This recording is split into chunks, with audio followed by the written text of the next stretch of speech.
I see nowadays I'm paranoid, hooded up, ducking out the way that the cameras point, disgraced by the tabloids, cause they say we don't have a choice, but who are they to tell us what's fact from fiction? A rise in gas emissions, see rash decisions, malnutrition and maddie pictures. They say it will change when they catch the villains, well with Saddam it didn't, still Bin Laden's hidden, it don't make a scrap of difference. The UN still dictate to the Palestinians. Tanks are driven and relieved of their ammunition. Bombs ain't bad for business. 17 years and now half of Iraq is missing. Do not be surprised by bombs in the pipeline. Watch when the time's right. You're gone bye-byes. Welcome to the zeitgeist. Modern day Einsteins. All seeing eye signs. Stay within the guidelines. The ID card ain't far from the microchips. They plan to implant inside your wrist. And what really are alliances of dominant nations? They're calling the council on foreign relations. Get used to the fact they got troops in Iraq, and they're gonna be there till they removed all the gas. The larger degrees have commander-in-chiefs and private militaries that are armed to the teeth. Men in white coats that shoot particle beams, annihilate any single target they please.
Ladies and gentlemen, David Icke.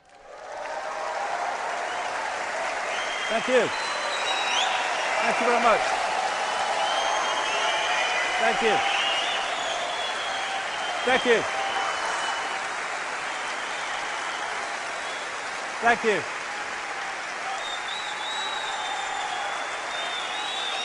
Thank you very much.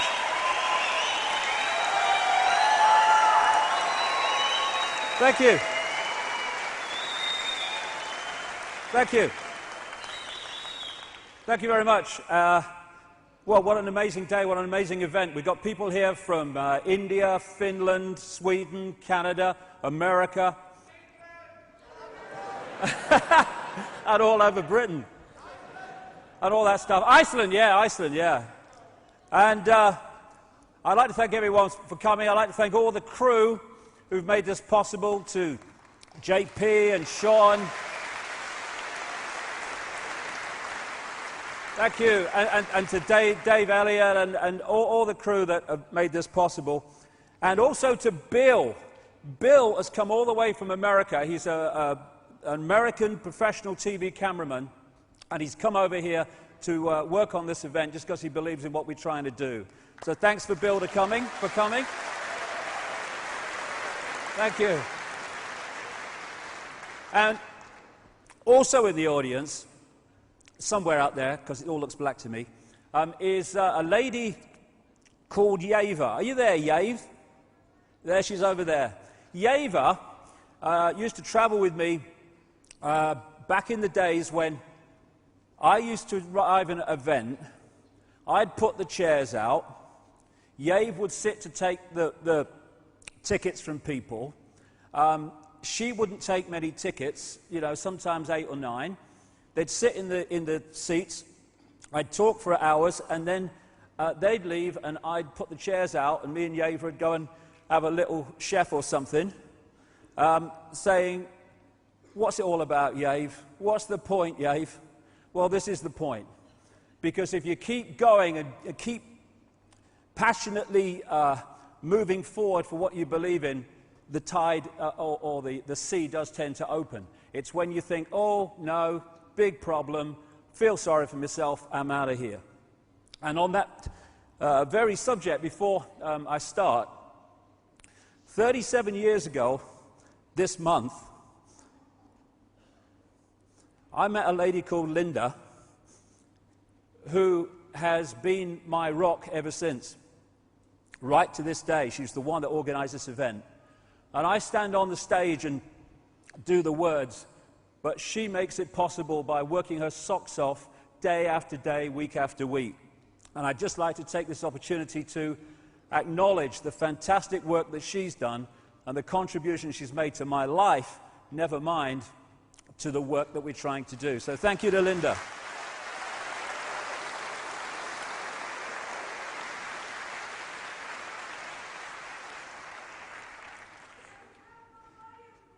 Now, free your mind. I can't hear you, so there you go. Free your mind is what the whole theme of this event is about. And, well, free our minds, because it includes mine as well.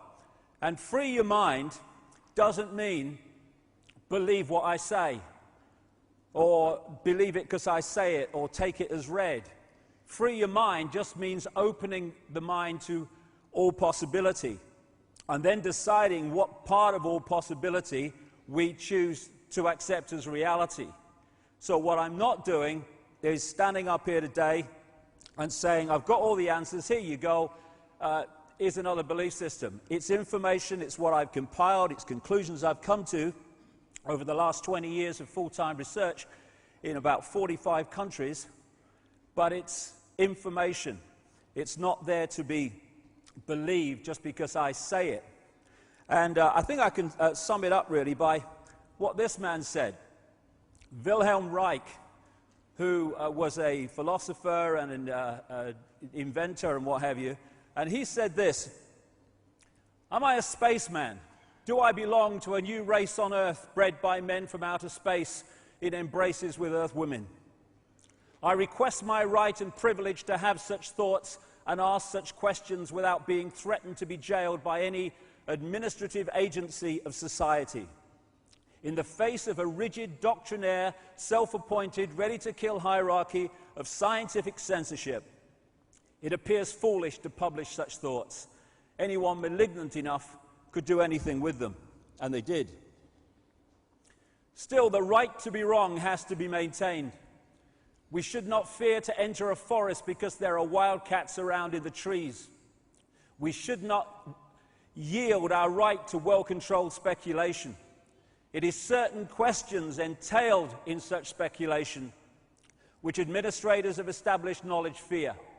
But in entering the cosmic age, we should certainly insist on the right to ask new, even silly questions, or apparently so, without being molested.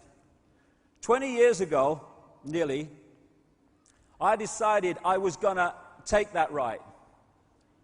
And I'm going to continue to exercise that right to the day I leave this reality.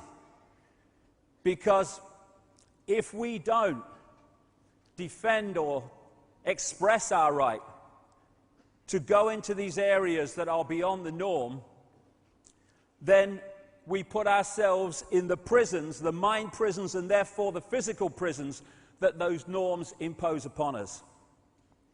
I would say this as well. This event today is not about demanding the right from authority to give us our freedom.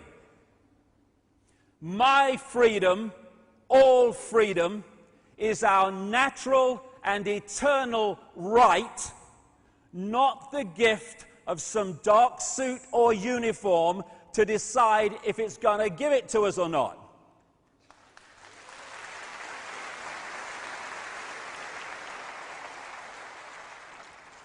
And so this is also not a day for being intimidated and frightened by this big brother crap and all these goons in uniform who seek to impose someone else's will upon us.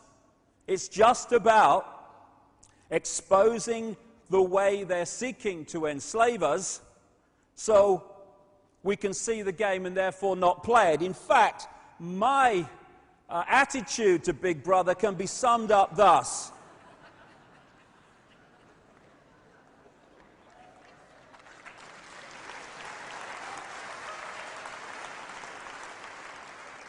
Oh, Big Brother, oh my God. God, sod that for a lark. As Gandhi said, an error does not become truth by reason of multiplied propagation, nor does truth become error because nobody will see it. Put more simply, in his words again, even if you are in a minority of one, the truth is still the truth. And throughout history, we have seen small minorities of people who have pointed out flaws in the norm of belief, or at least questioned it, who've turned out to be so right that now, with hindsight, we go, how could anyone ever believe the earth was flat? Or that if you went far enough, you would go off the edge.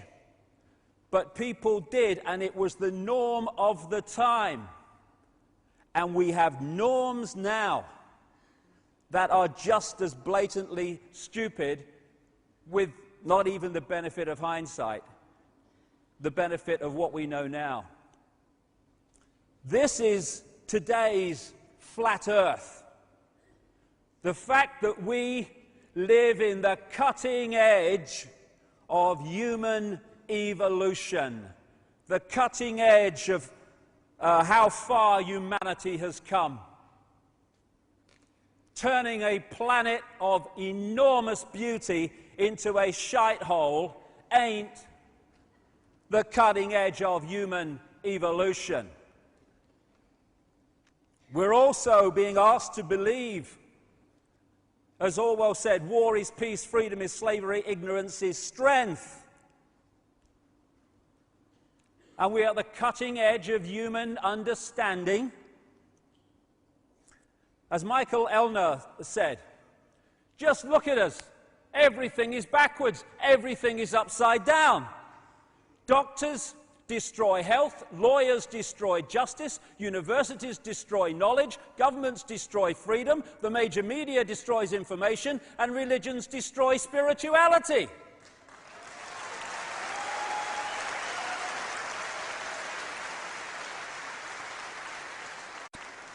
I think there's more to know here.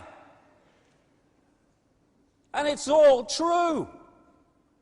As H.L. Mencken said, the men the American people admire most extravagantly are the greatest liars. The men they detest most violently are those who try to tell them the truth. We live in topsy-turvy land. Why is everything upside down? Everything back to front? Why are there billions of bewildered people who don't understand who they are, where they are, what the whole business of life is all about? The world seems such a ball of confusion and complexity and bewilderment. But it is when you don't have the coordinates to connect things together.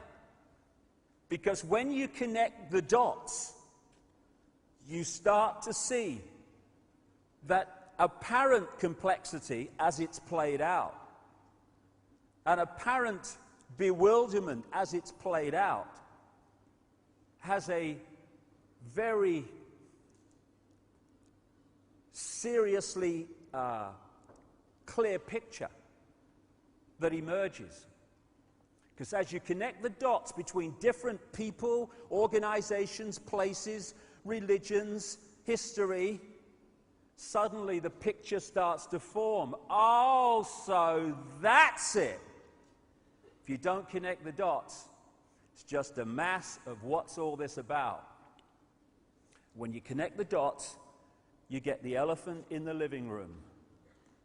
You can start to see daily life and the daily news, or passes for it, and all this stuff in a completely different light. And suddenly, what seemed to be incomprehensible starts to make clearer and clearer sense. And that picture, as the dots are connected, the debts too, it's all part of it, is that there are two prime realities that we are experiencing. We're experiencing the movie. That's the movie version of reality that we're given by the mainstream media, by what passes for education, and all the other sources of mainstream information, which explain away events in the world in a certain way. But behind that, it becomes clearer as the dots join up that there is another agenda behind that, which the movie is simply there as a cover story to obscure and hide.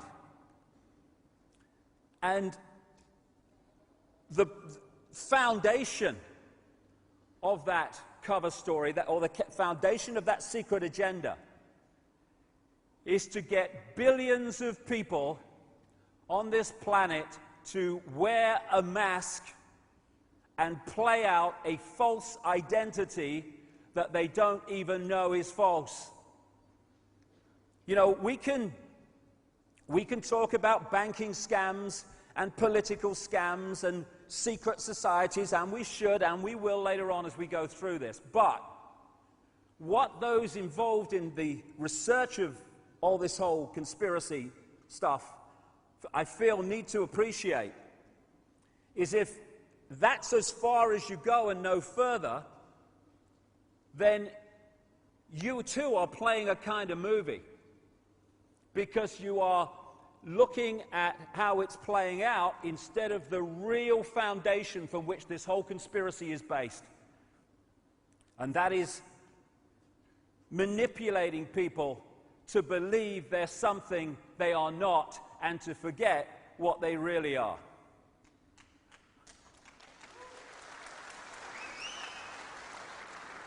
And what we really are is consciousness.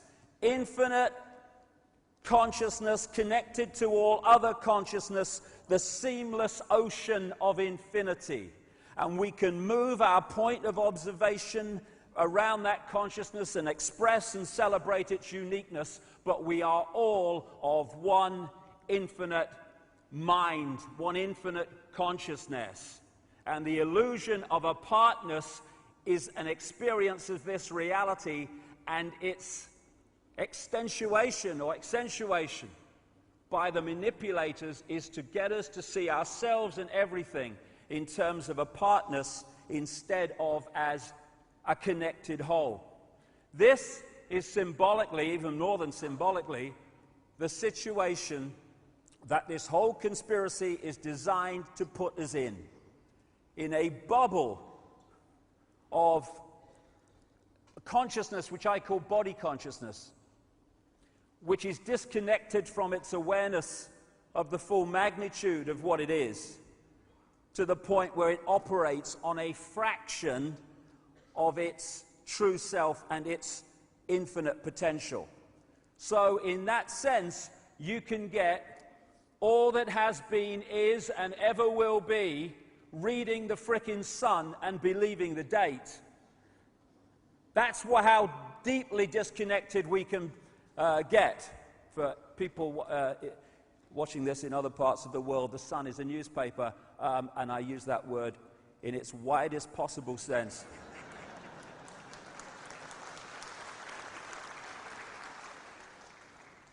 You know, my brother said to me years ago, he said, you know, Dave, what's it all about? He said, you're born. He said, and then you kind of get older, and then you die. I mean, what's it all about? I mean, what is it all about? We're born into this world. We go through these kind of situations of going older and doing this and doing that and doing the other. And then we get older, and loads of people in the world, vast numbers of people, it's a struggle and it's an effort and it's a daily grind, and am I going to survive another day? And then at the top there, oh, you know, what will God think of me? You know, I mean, it's a great line, isn't it? Hey, you know, some travel agent on some other dimension. Hey, great vacation holiday, mate. What you do is you go into this dimension, you're born, you struggle all the way through it, lots of emotional upheaval. Then you get older and your body starts to break down. And then some guy on a cloud decides if you're going to go and sit next to him, or if you're going to go to hell and stoke the fires forever. I mean, you think, yeah, I'll have 2 tickets, wouldn't you? What's it all about? I mean, there's got to be something else. If there isn't, I'm out of here, and I'm staying. So, we are struggling to understand the world because we don't have the coordinates, which I'll come to. And it's obviously a world with some major problems in terms of its operation and the way it's run. Doctors destroy health. Doctors destroy health because health is not about health, it is about wealth. It's the transnational drug corporations controlling the medical system, so the scalpel and the drug is the only response, overwhelmingly, to human dis-ease. And, you know, some of the side effects of these drugs, if you've ever been to America and listened to the drug adverts is one after another in America.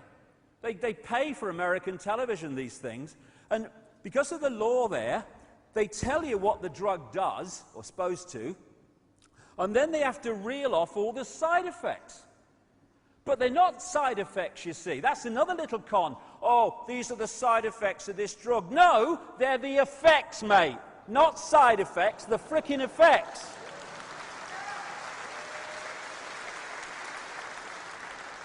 And I was watching one, this is a true story, last year. I was watching one, and it was for a form of Viagra, right?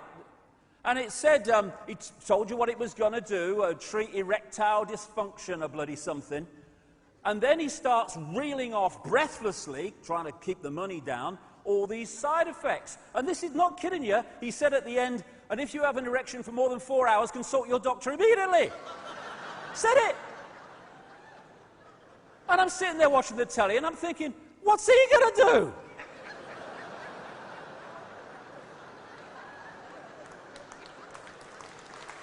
I mean, excuse me, doctor, I've got this problem. What do you want me to do? The world's mad. God, I tell you what, if I had an erection for 4 hours, I wouldn't consult a doctor. I'd thank bloody God, me. 3 hours, 55 minutes, bigger than my bloody record already, I'll tell you.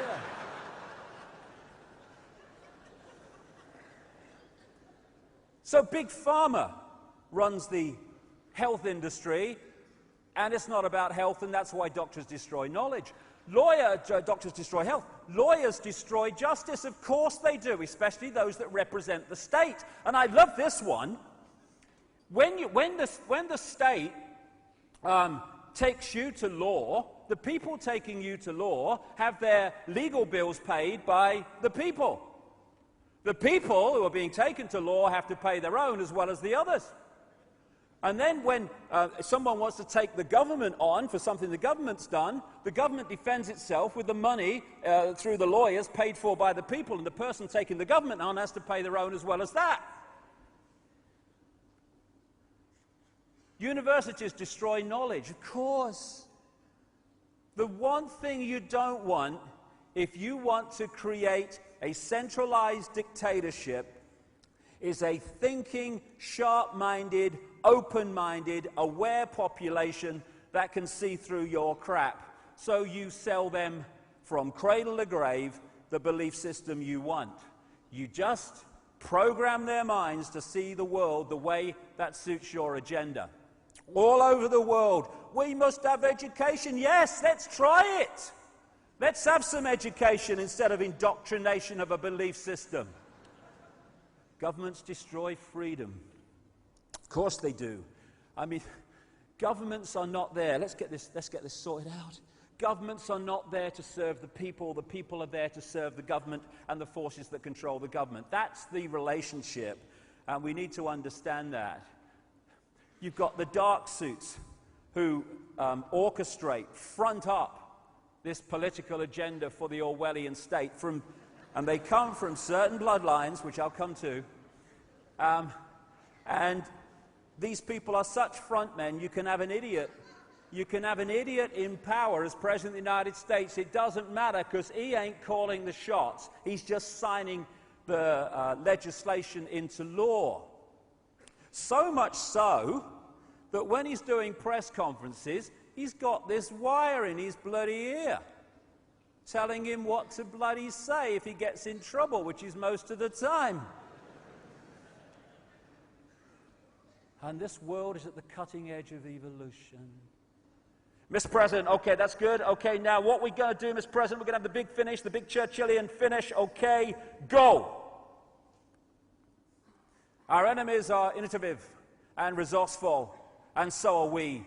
They never stop thinking about new ways to harm our country and our people, and neither do we.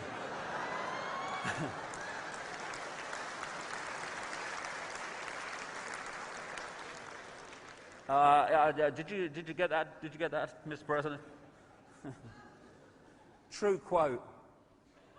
And now we have the choice between three people who are all controlled by the same force. It's called democracy. Which front man or woman do you want? There you go, cross there.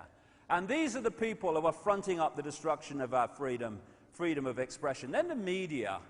The media are there to tell the people the version of life and events that suits the agenda. And those real journalists who don't will tell you how hard it is to get other kinds of information into the mainstream. And the worst kind of censorship is self-censorship, where you know it ain't worth crossing that line because A, you'll get yourself in trouble, and B, it won't get in the paper or on the news, so you edit yourself. That's going on all the time. Religions destroy spirituality. Get into this in the second half. All the religions come from basically the same source, and they're worshipping the same gods that the secret societies worship. And what my father used to call bricks and mortar religion is there to enslave the minds of the people and divide and rule the people, not to open people to the true infinite magnitude of who they are. You can't say that! Pope will go mad! Couldn't give a shit, mate.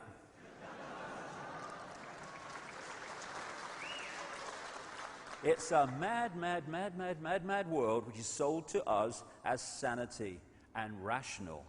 And it's held together by what my friend Mike Lambert, who's in the audience today, calls repeaters.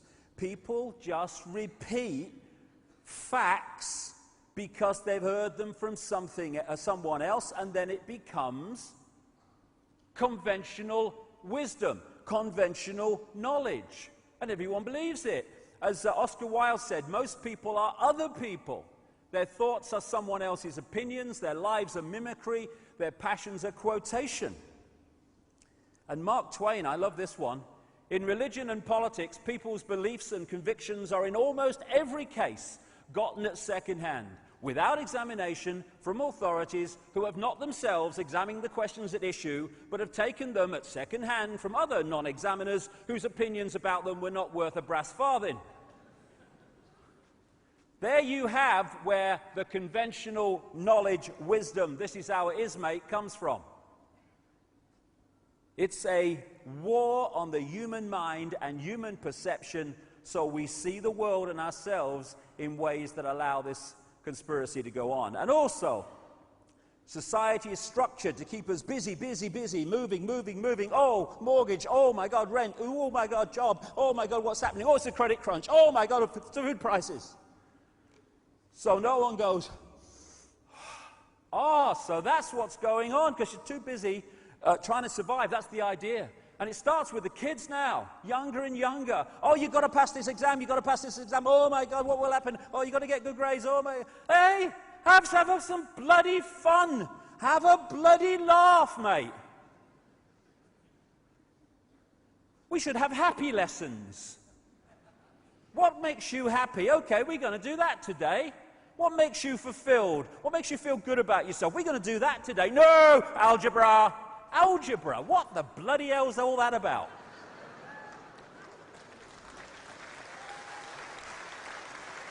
I could never work it out. I never tried, really. What does X equal? Couldn't give a shit, mate. Whatever you say. Ain't bothered. I've lived 56 years, right? I've never used bloody algebra. I've never entered my mind. Shh. Get that one. Delete file. So we have this world of apparent confusion because of the way that it operates. We turn out shite that we don't know what to do with.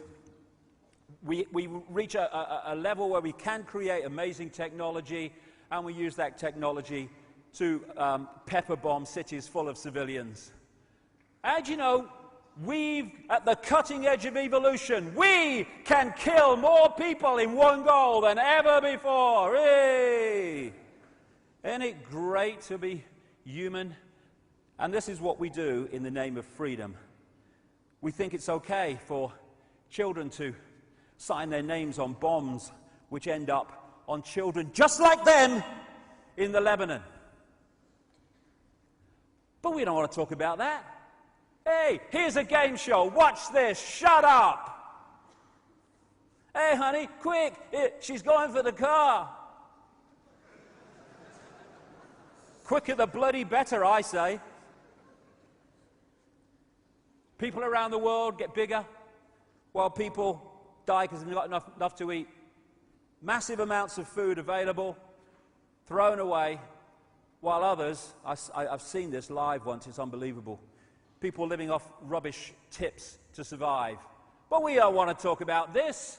Oh, no. Hey, quick, honey. There's a picture of Paris Hilton naked in the back of a car. Quick. Was that the car that lady just went for? Watch this. Shut up. Don't let's talk about this and get all moral about it. Let's talk about Janet Jackson's breast at the Super Bowl. Hey, the moral fiber of America is collapsing. Oh, no, that's the moral. This is fighting for peace. This is just collateral damage. Don't worry about it. As Gandhi said, what difference does it make to the dead, to the orphans and the homeless, whether the mad destruction is wrought under the name of totalitarianism or the holy name of liberty or democracy? None whatsoever. They're all tyrannies when they do that. Then we have the money. What you do is you go to the bank and you borrow money that has never, does not, and will never exist, called credit, and then you mortgage your house to it, you mortgage your car to it, your land to it, your business to it, and if you don't pay back money that doesn't exist, called credit, then the people that have lent you that non-existent money get your car and your business and your house. Yes, that makes sense. And this money scam, where they get us into debt by borrowing money that has never, does not, will never exist, is in the very DNA of society. It controls choice, controls maneuverability, or if we allow it to, controls society. And who controls money? Controls society. Who controls money? A tiny few people, as we'll see. But we don't want to talk about that. Hey, honey, quick, on the Jerry Springer show, this man's going to hit his girlfriend. Quick, quick. Watch this. Shut up. Then there's the new religion of celebrityism. Go to the supermarket. Yay, get on with your life. There's the goddess. And then, if you want to know what's going on in the world, that's no problem, because these people will tell you everything that the people that control and own their industry think is fit for you to know, so you'll believe and see the world the way they want you to see it, called the news. And then be afraid. It's a world in which we must be afraid all the time, must be afraid of not having enough money, afraid of what's going to happen in all areas of our lives, afraid of the future, afraid, survive, we must survive, or we must always be in a state of fearing not surviving. It's a crazy, crazy world. But why? Why is it an upside down, lunatic world that we live in? People might say, oh, it's all a coincidence. It just happened like that. Well, I would say after 20 years of this, that it is coldly calculated to be like this because of the outcome that it gives those who are manipulating society in this way. And it's not just one level.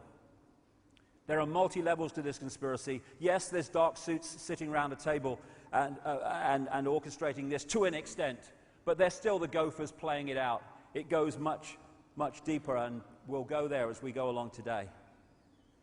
The reason we are confused about the world and everything that goes on in it is because we don't have the coordinates.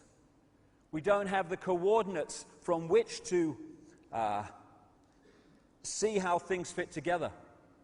I remember I was on the Isle of Wight ferry once, and what it does, it comes out of Portsmouth Harbour, it goes along the coast a little bit, and then it turns out and goes across to the Isle of Wight. Well, it was so foggy on this day that you couldn't see the land here, as you normally could. So you're going along, and you just see fog. And after a while, it seemed to me and others that it was just going straight. And I thought, this sodding thing's going to France. What's going on? And I said to one of the crew, what's happening?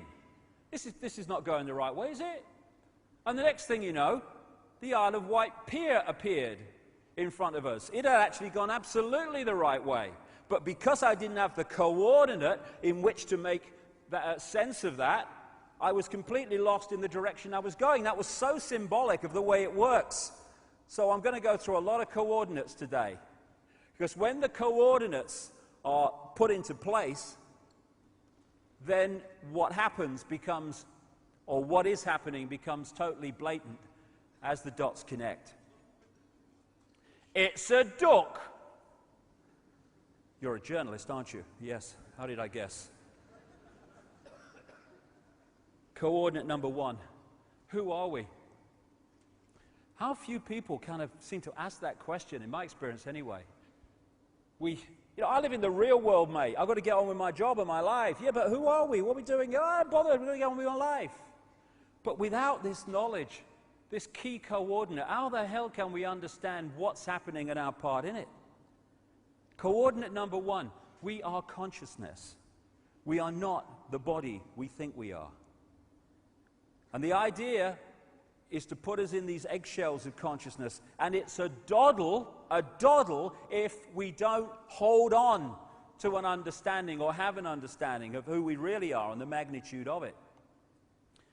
Just a quote from one of my books, only when we know who we are can we know freedom. Of course. Unless we know the nature of reality and who we are and our part in it, how can we understand the world if we don't understand the reality that is the world? No wonder we're bloody confused. What is reality? How about that question? Oh no, that's just for scientists, it's not for you. Watch the football. Nazi propaganda minister, Goebbels. It thus becomes vitally important for the state to use all of its powers to repress dissent, for the truth is the mortal enemy of the lie, and thus, by extension, the truth becomes the greatest enemy of the state. And the truth that is most suppressed, the biggest lie of all of them, on which all the others are based, is it's all an illusion. This physical world is not physical, it's not even out there, it's in here. It's a holographic projection. So I'll come to as we go along. It's an illusion of physicality, an illusion of solidity. We are consciousness. And it's so easy to trick the brain to see reality in ways that are not actually what it's looking at. This is this amazing bloke who draws pictures on flat pavements, and yet the mind reads them, the brain reads them as three-dimensional. Does some great stuff. There's another one. We can look at that as, 7 compartments, or we can see that as a box. Depends on how the brain reads it. These color reds are both the same, but because of their interaction and placement with other colors, they look totally different because the brain reads them differently. We are decoding reality, and how we decode it decides the reality we experience. Major, major point we need to understand. Einstein, reality is an illusion, albeit a persistent one. Why it's a persistent one we'll come to before we finish this first section. But reality is an illusion, and we need to understand that. We think that we are physical bodies, and that's who we are. I'm Ethel Jones, Charlie Smith, I'm a taxi driver, I'm a doctor, whatever. No, no! They are what we are experiencing. They're not who we are. There are many multiple levels to us. This is just one that allows us to experience this reality.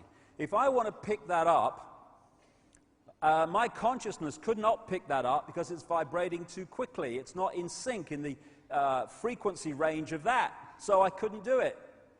I take on this outer shell that operates within the frequency range that I want to experience. Now I can interact with it.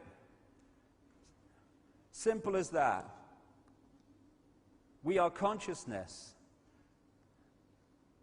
working through a physical body. All life is consciousness and energy, animating holographic forms, including plants, everything. We are consciousness. I was in the bath the other day, playing with me duck or something, and I got this picture in my mind, real clear, and my great friend Neil Haig, a brilliant artist, and anytime you see a picture with this style throughout this next 7 hours, it's from Neil. He's out the front there if you want to talk to him. And he painted this for me when I told him what I saw. And basically it's this. This is consciousness, symbolically, that infinite consciousness that we are.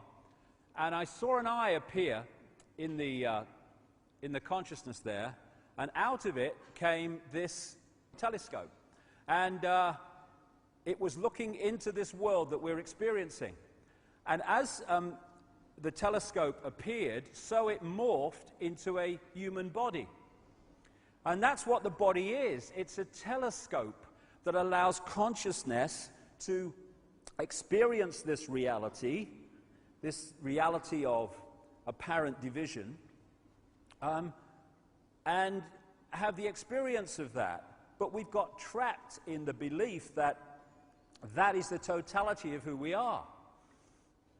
Consciousness and the body interact during an experience here, but the body is not who we are.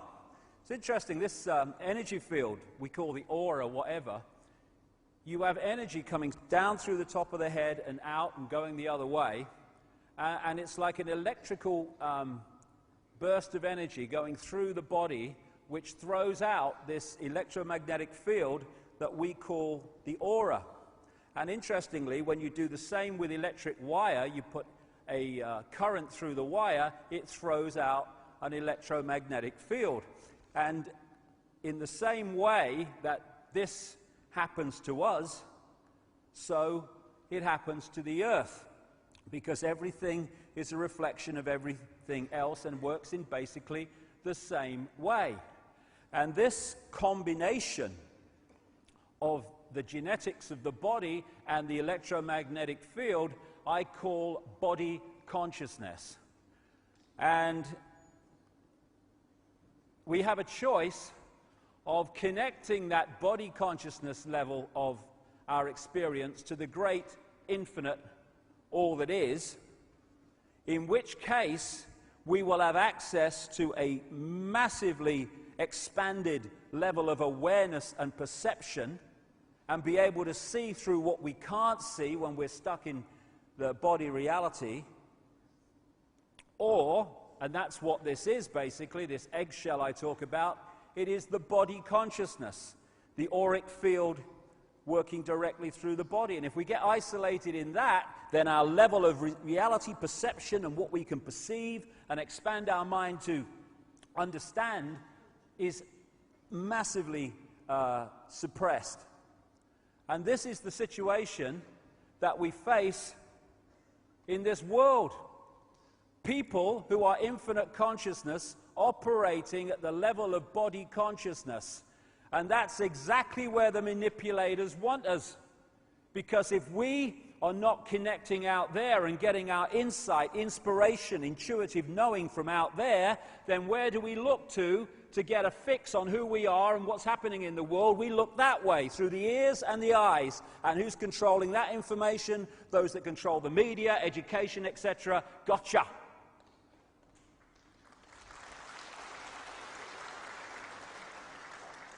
The body, I call it a genetic spacesuit. And it's kind of funny. You know, if you were on the moon with someone and an astronaut started thinking he was his spacesuit, I mean, crikey, can you imagine? Hey, Houston, we've got a problem. Bill thinks he's his spacesuit. He's bloody mad. Of course he's not his spacesuit. Yeah, but we think we're our spacesuit. And what would there be in that situation on the moon? There would be chaos. Well, that's why there's chaos here, because we believe we're our spacesuit. That's what makes racism so insane. It's like saying, oh, I'm better than you because my spacesuit's different colour. Bloody ridiculous. But the cutting edge of human knowledge, so why should I complain? We are consciousness working through the body. Now, I got a real amazing feeling for this. About 2 years ago, just before I last spoke here, when my mother died, Barbara, and I went along to the funeral, obviously, and my brother had organised it, and he said to me, do you want to come and see your mum while in the mortuary or at the funeral parlour? And my immediate reaction was, no, I remember her as she was, because it's just a body anyway. But something said, no, go. And for some reason in my life, I've never come across, the first time I've seen a dead body was my mother. And I turn up, and I walk in this room, and there's this body in this coffin, this open coffin. And I know it sounds ridiculous, but it was dead. There was no bloody life there whatsoever. Dead, unbelievably dead, took me aback dead. And next to it was this picture, which my brother had blown up, which was going to go and be used in the funeral, which it was. And there was my mother's absolutely dead body, and there was this picture of my mother absolutely full of life, full of energy, full of sparkle. And I stood there, and I could see in those two images what life is, what consciousness is. Because that was alive, that was dead. We are consciousness. And we've got confused. And in identifying who we are with the body, we've seriously buggered up our sense of perception and therefore our ability to be free. The energy that or the reality that we are experiencing, that we apparently see with our eyes, is just a frequency range. That's all it is. And it is minute. What we call visible light. According to current mainstream science, the electromagnetic spectrum is 0.005% of the energy known to exist in the universe. 0.005%. And visible light, which is the only frequency that our eyes can decode into this reality, is a fraction of the 0.005%. We are basically visually blind in terms of what exists in the same space that we're experiencing. It's just a television, holographic television station we're experiencing. Tiny frequency range, visible light that we are experiencing. And what we are is, at this level, receiver transmitters of information. And the range of frequencies that we are accessing decides the range and perception and awareness of reality that we experience. So the more you can close down the range of frequencies that we are accessing, the more you close down the perception and the sense of infinity of the people you are targeting. The body is a biological computer. Biological in the sense that, unlike a desktop computer, it has the ability to an extent to think for itself and work things out for itself. That's what we call evolution on a physical level. The computer is constantly receiving information, vibrational information from its environment, and it is reacting to that. It does it all the time. If we go into a place where it's cold, it will react to that. Where it's hot, it will react to that. And it's the same with things like animals, that over a period of time, their environment changes. That information is being received by the computer and analyzed by the computer, and it's making changes. And if those environmental changes, habitat changes, happen slow enough, that is why you see animal bodies evolve to fit the new environment. But if it happens really quick, we call it extinction because it can't change fast enough. It's a computer working. And we are receiving vibrational information which we're decoding into this reality. Get into that more shortly. We are interacting with this infinite consciousness, but how much of that consciousness are we reacting to with? That depends on the range of frequencies we're accessing. And we're a bit like a dodgem car in a fairground. You know, you've got the dodgem car, it's going round, it's doing everything, lots of energy, and then once the power is switched off, it's, hey, my car's gone dead. Yes, because its energy source is gone, and that's what we call death. Not death at all. It's the movement of consciousness out of this reality. That's all. What we call near-death experiences have enormous amounts of common stories about what they experienced when they left the body and then were returned when their body was revived. Stories that support massively what I'm saying here today about the fact that we are consciousness and the body's just a vehicle. They talk about going through the tunnel into another reality and how limitation disappears, how the emotional intensity disappears, because a lot of that emotional intensity, if not all of it, is body consciousness. This is what one near-death experiencer said about what he experienced when he left the body. Everything from the beginning, my birth, my ancestors, my children, my wife, everything comes together simultaneously. I saw everything about me and about everyone who was around me. I saw everything they were thinking now, what they thought then, what was happening before, what was happening now. There is no time, there is no sequence of events, no such thing as limitation, of distance, of period, of time, of place. I could be anywhere I wanted to be simultaneously. That is who we are, and we need to remember it so we can sort this place out.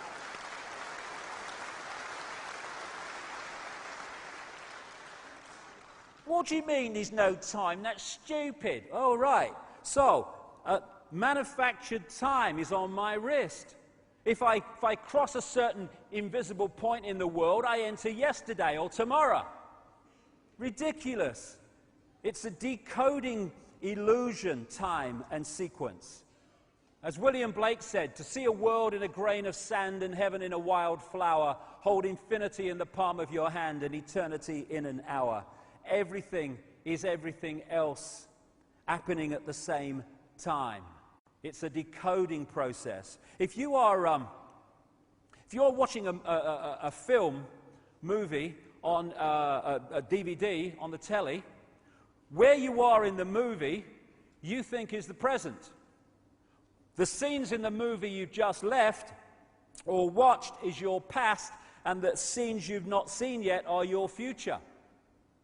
But all of them still exist in the same moment that you're experiencing what you perceive to be the present. And if you run back, bingo, you're in the past. You run forward, you're in the future. No, you're in the same now. As H.M. Tomlinson said, we see things not as they are, but as we are, because as we are decides how we decode reality. And this conspiracy might play out as banking scams and political scams. Yes, it does, and we should know that. But this conspiracy is about manipulating our sense of who we are so we decode what they want us to experience. And what that perception is one of division, apartness, because that creates the fault lines through which they can divide and rule us when we are oneness, all connected at different points of perception and observation within that whole, therefore expressing glorious diversity, but still connected. And that's the point, you know. I understand it. When you're talking about oneness, people think that it's like everyone therefore becomes one clone blob, like this. I'm oneness, and also am I, oh yeah. What is oneness? What is this oneness I'm talking about? It is all possibility. That's what it is. It is everything that has, is, or ever will be there to be experienced. So there is no contradiction between being in a point of awareness of the connectedness of everything and at the same time celebrating and expressing your glorious diversity and uniqueness of perception.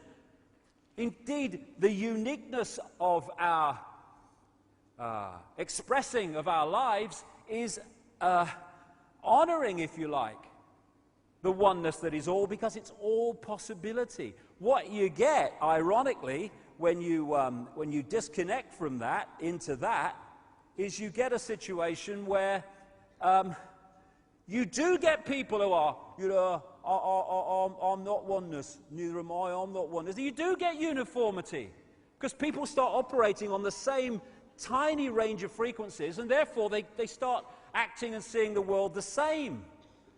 Everyone thinks the same, everyone's tuning to the same bloody station. That's why we think when we experience the world, and understandably it seems like that, and the way we decode it, that the world is out there, that the summit's out there. In fact, it's just a projection. It's all going on in our minds, in our heads, as we decode reality. As the great Bill Hicks, the American comedian, said, what a great man he was, great man. All matter is merely energy condensed to a slow vibration. We're all one consciousness experiencing itself subjectively. There's no such thing as death. Life is only a dream, and we are the imagination of ourselves. And that's the foundation of the conspiracy, manipulating our imagination of ourselves. Infinite love is the only truth. The existence of an infinite consciousness is the only truth. Everything else is illusion. Everything else is the imagination of that consciousness made manifest and experienced. This is who we are. This is what we think we are. We think we're the body that we see in the mirror. Humans are a software program. It's like playing on the computer a certain piece of software. We call it genetic inheritance and all that stuff. And from that we get what we call personality. We get all the other genetic traits, and we think they're who we are. It's a software program. Cultures This different cultures, they're software programs. Nothing wrong with them. Love them, experience them. Illusions only control you when you think they're real. When you know they're illusions, play with them, have a laugh. But they're software programs. We're not human. That's our experience. It's not who we are. Even my body's the same. Even mine. Lost a bit of weight, you know. Been off the booze for 3 months, that's why. This is an article in the San Francisco Chronicle. DNA is a universal software code. From bacteria to humans, the basic instructions for life are written with the same language. Even the cutting edge of mainstream science is now beginning to turn its mind to the fact that this is computer, and this may well be a illusory, almost computer game. If you look at the codes that make up DNA, A, C, G, and T, or in my case, G and T, G and T, G and T. Oh, no, give it up. I gave it up 3 months ago, sorry. These 4 codes, depending on where they are in relationship to each other, decide so many things. They decide if your body's a mouse or if it's a human. And the difference in the coding compared with the difference in how it expresses itself in the different physical form is minimal. And if you look at those codes in the Matrix movies, very, very similar, because the principle of that movie is correct. On one level, we are a digital, energetic construct operating beyond human sight. And the reason now they're talking about what they call human-computer interface, where they can get the computer to be worked by the brain without any movement of the hands, is very, very simple. They're connecting 2 computers. One immensely, staggeringly more advanced than the other, but still the basically same principle. What they don't tell us is that's how it is. When you look at the human body from a point of view of a computer, it ticks almost every box. Well, it does tick every box I've come across so far. When the computer has a virus and it gets out of control and eventually it won't switch on, what do we say? My computer's dead. Why? Because it cannot connect to its energy source. What do we say when people die? We say the body's dead, the computer's dead, the energy source has left. That's why. We talk about putting computers into sleep mode where they just tick over and slow down and shut down to a very large extent. So do we. Then we've got Norton antivirus and all these other antivirus technologies. And what do? They are programmed to attack viruses and threats to the body, to the PC computer, desktop computer's functional system. We've got a Norton antivirus. We call it the human immune system. Does the same basic principle because it's a computer. This is a picture, an enhanced version of a picture taken at the Necker Hospital in a research process in Paris. And this is a motherboard. That is the motherboard of the body computer. And that's the system, the meridian system, the circuit board, that acupuncture and other alternative forms of healing work on. Why? Because this chi energy, as the Chinese call it, going around the body and these lines is information passing around the computer, just like information passes around the desktop computer. And they found in their experiments that when this energy is moving too slowly compared to optimum, the body starts to show signs of dis-ease and disharmony. Why? Because the information going around the body and being processed is being processed too slowly for optimum health. What do we say when we got a virus in our computer on the desk? My computer's bloody slow today. Same thing. And the acupuncture needles and other forms of Chinese acupuncture healing are there to reharmonize the flow of this energy so the information's passing around to optimum and we become well again. Then you've got the brain. The so-called brain of the computer, as they call it, is the central processing unit, the CPU. The brain of the body is the CPU of the body computer. It's the main processor of information, receiving and sending out. And it's decoding information all the time, and therefore creating our reality.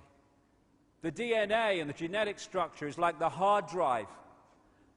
And the hard drive is passed on through what we call procreation, which is like, on a computer level, two hard drives fusing to create another hard drive, which is a combination of the two. And together, the genetic structure and the auric field make up body consciousness, which has an awareness of its own and can function in this world pretty well, even without connection to out there. Pretty well, I mean, it can survive. But it's a manipulator's bloody dream. All these things we call cultures and races and people and personalities, they're software programs. This is a guy called William Sheridan. He was in a New York hospital waiting for a heart transplant, and he went on an art therapy course. And he's meeting the mother of the person who donated his heart there. This was his art when he went on the course. He then had the heart transplant, and when he was recovering, he went back on the art therapy course and started doing things that were much more sophisticated compared with the real basic stuff he was capable of before. He had no idea where it was coming from. The art therapist had no idea where it was coming from. And he asked, because through various means, he managed to talk to the mother of the donor. He asked her if her son liked art at all. And it turns out her son was crazy about art from a very early age. He wanted art materials rather than toys from the age of about 18 months. And doctors who have studied this connection between attributes appearing out of nowhere and personality changes in the recipient mirroring the personality of the donor, that research is now pretty extensive.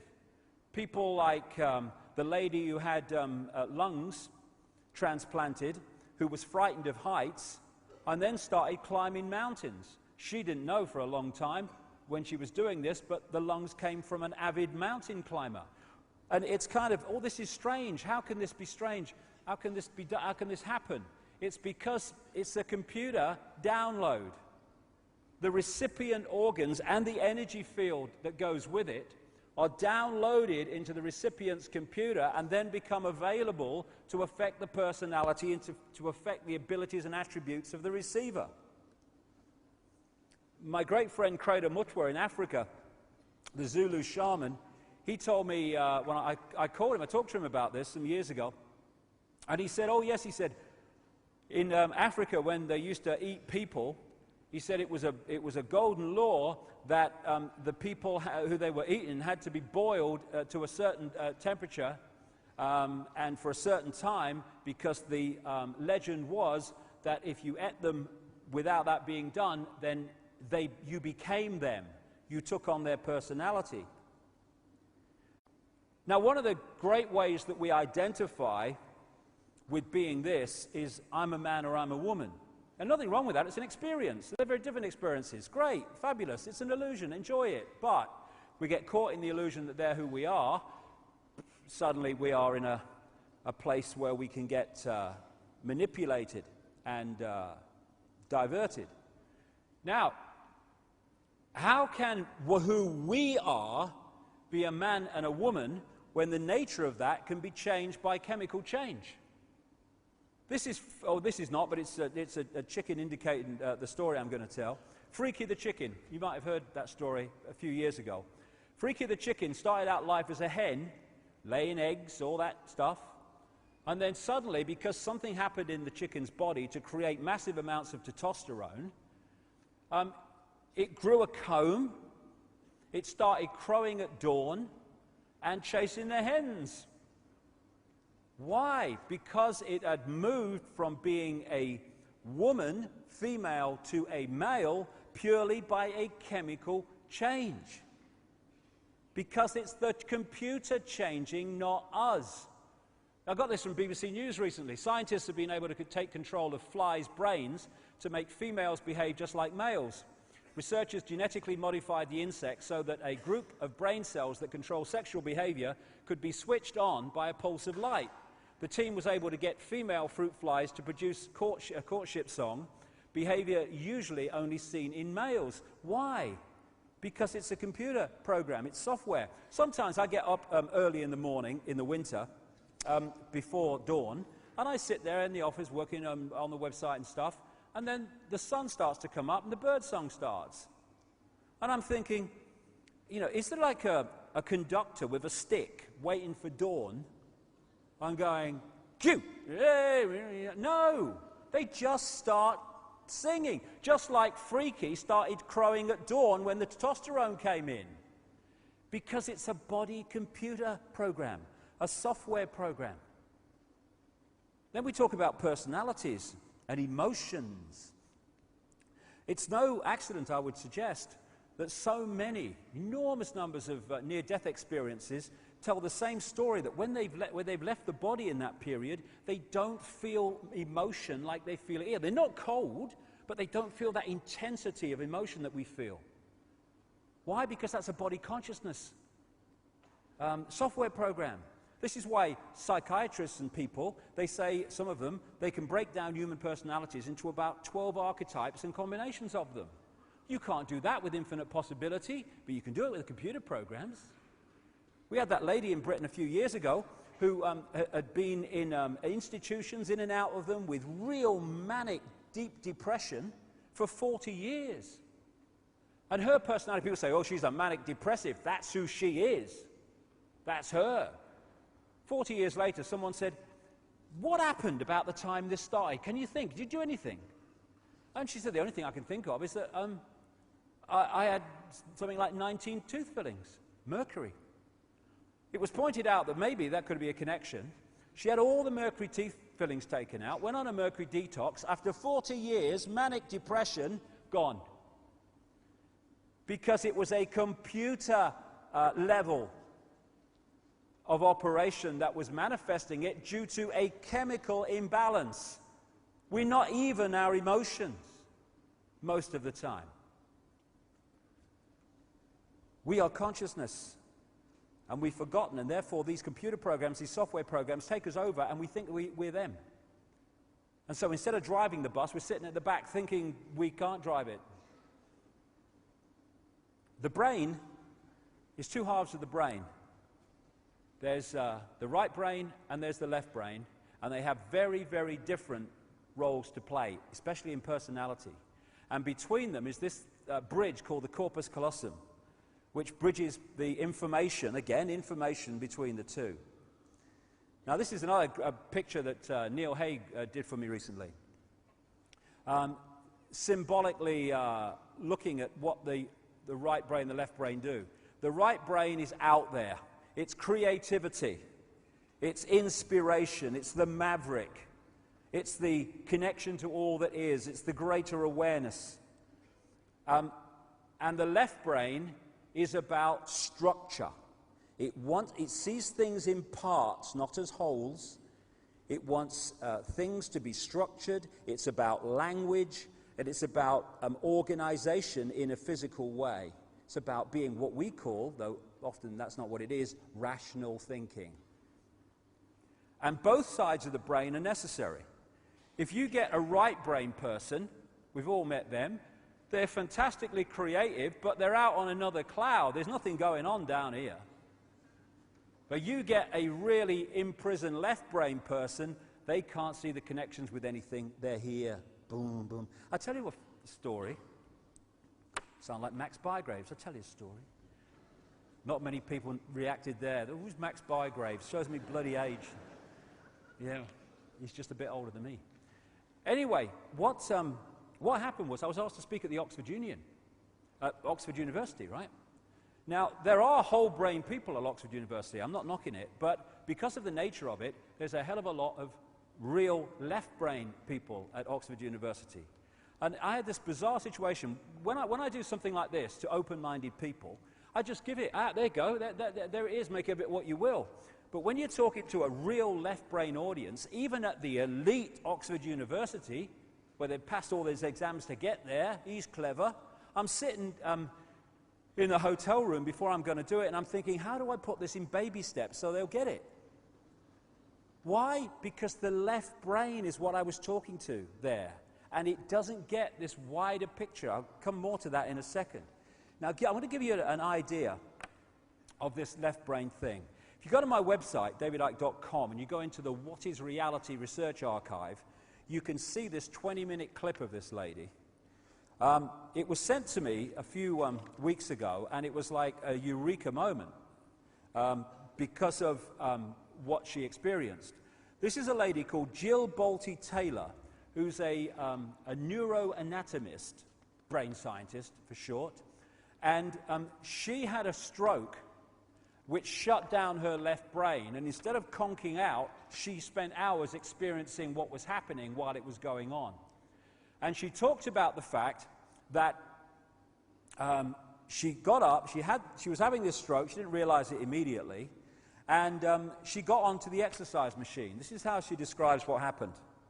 So I got up and I jumped onto my exercise machine, and I'm jamming away on this thing, and I'm realizing that my hands look like primitive claws grasping onto the bar. I thought, that's very peculiar. And I looked down at my body and I thought, whoa, I'm a weird-looking thing. And it was as though my consciousness had shifted away from my normal perception of reality, where I'm the person on the machine having the experience, to some esoteric space where I'm witnessing myself having this experience. I looked down at my arm and I realized that I can no longer define the boundaries of my body. I can't define where I begin and where I end, because the atoms and the molecules of my arm blended with the atoms and molecules of the wall. And all I could detect was energy. And I'm asking myself, what's wrong with me? What's going on? And in that moment, my brain chatter, my left hemisphere brain chatter, went totally silent. Just like someone took a remote control and pushed the mute button, and total silence. And at first I was shocked to find myself inside a silent mind, but then I was immediately captivated by the magnificence of the energy around me.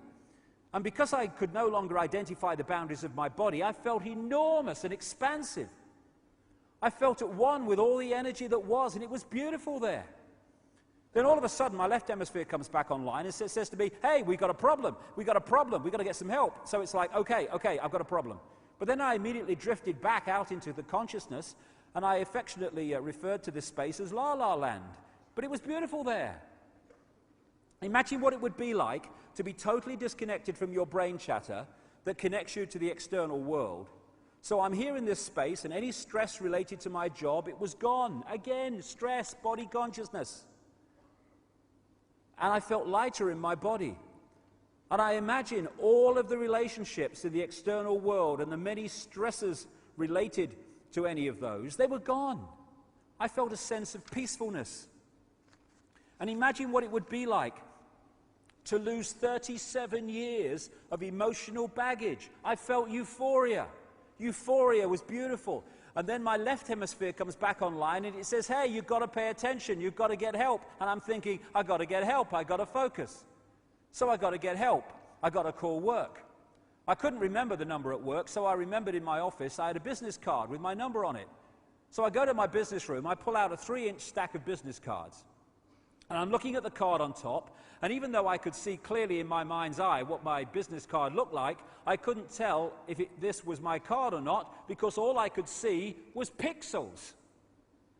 And the pixels of the words blended with the pixels of the background and the pixels of the symbols, and I just couldn't tell. And I would wait for what I call a wave of clarity, and in that moment, I would be able to reattach to normal reality, and I could tell, that's not my card, that's not my card, that's not my card. It took me 45 minutes to get 1 inch inside of that stack of cards. In the meantime, for 45 minutes, the hemorrhage is getting bigger in my left hemisphere. I do not understand numbers, I do not understand the telephone, but it's the only plan I have. So I take the phone pad and I put it right there, right here. I take the business card and I put it right here, and I'm matching the shape of the squiggles on the card to the shape of the squiggles on the phone pad. Eventually, the whole number gets dialed, and I'm listening to the phone.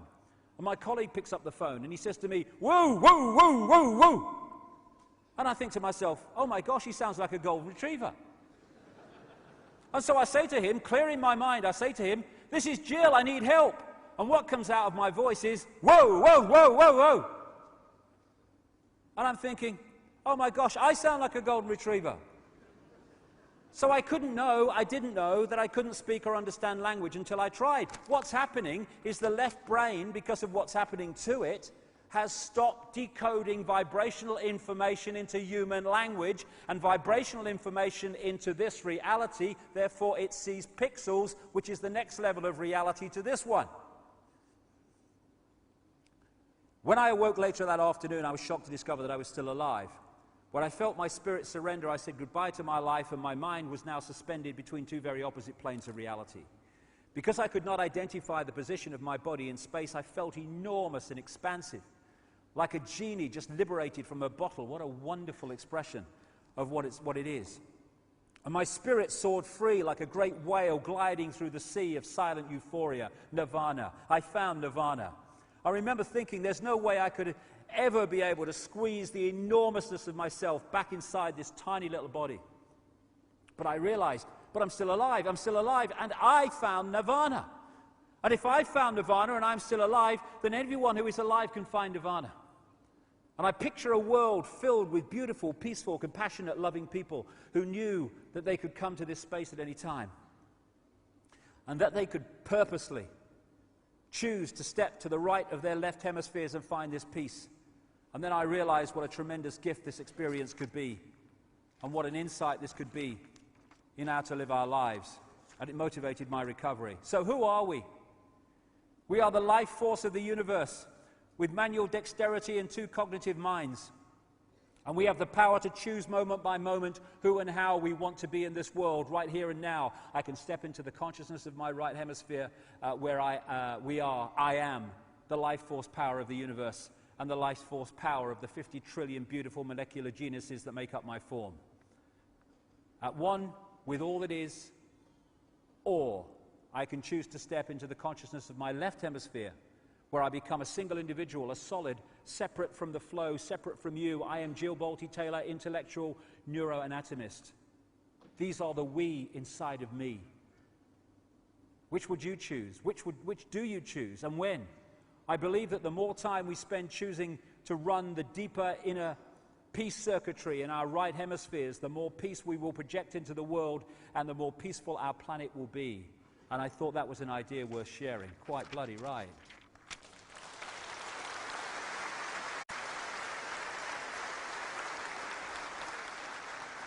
And that is someone experiencing what I'm saying here, that we are decoders of information, and this is an illusion. It is a decoded holographic illusion.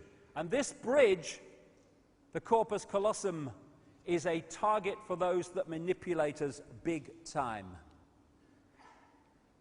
When we take psychoactive drugs, I did it twice, about 2003. It was quite an experience, but I don't feel the need to do it again.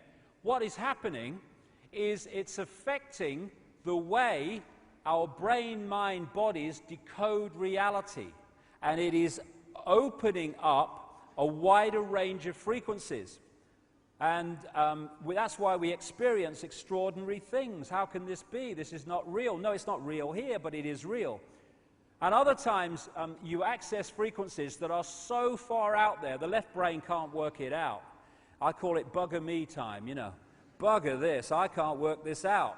And you get these kind of amazing concepts and energies and consciousness coming at you, and the left brain's trying to work it out. Well, you've got to decode it into something, you know, and it's like, all right, it's a turquoise eagle eating a Big Mac. Okay, I'll do that. And then you go, hey man, I had an incredible trip last night. I saw this big turquoise eagle. It was eating a Big Mac, you know. No, that was bugger me time. It couldn't work it out, mate, what was going on. And this is the target. The left brain, the soldiers on the door. This is a key to understanding this conspiracy. The whole of society is structured to turn people into left-brain prisoners who experience reality through that version of perception. Apartness, division, I am Charlie Smith. I must jump over everybody. To succeed, I must be a success. People must say you're successful. That's my identity, that's my sense of self. And so what they do, look at the system. If you want to progress within the system, this left-brain society we live in, then you have to be very, very good at passing exams. You go to school, you pass exams. And what are you doing in exams? You're taking information given to you, you're putting it in the left brain, you're holding it, you're regurgitating it out on an exam paper by telling the system what it's told you to believe. If you're very good at that, you go to university. If you're really good at that, you go to Oxford University or Cambridge or Yale or somewhere, unless you've got a few quid, in which case you go anyway, like George Bush. Anyway. And then you choose your speciality. If you're very, very good at university at passing exams, boom, boom, boom, boom, boom, boom, then you get great degrees, and then you get your speciality, and you go into being a doctor or being a scientist and being even a politician, all these people. And therefore, all these people that are in the positions of power within the institutions that control and dictate the reality and direction of society are all, by the time they get there, fully paid up prisoners of the left-sodding brain. That's why scientists can't get it, most of the mainstream ones, because they're so in ear. How can they understand concepts of reality in ear? They can't. That's rubbish. I can't see it, taste it, hear it, or feel it, so it can't exist. But it does. No, it can't exist. And I'm a scientist. I'm clever. And so, if you look at society, you'll see more as the months go on. You are looking at a society designed to put the centuries across the entrance to that. So this doesn't talk to itself, and they don't become whole-brain people. We become prisoners, and that prison is the prison of the left brain. That's what it is, essentially. René Descartes, the French philosopher and mathematician, said this about finding a way to express self-identity. I think, therefore I am. I would take it a stage further, and I would say at the body consciousness level, I compute, therefore I am. What we're being subjected to is mass hypnosis.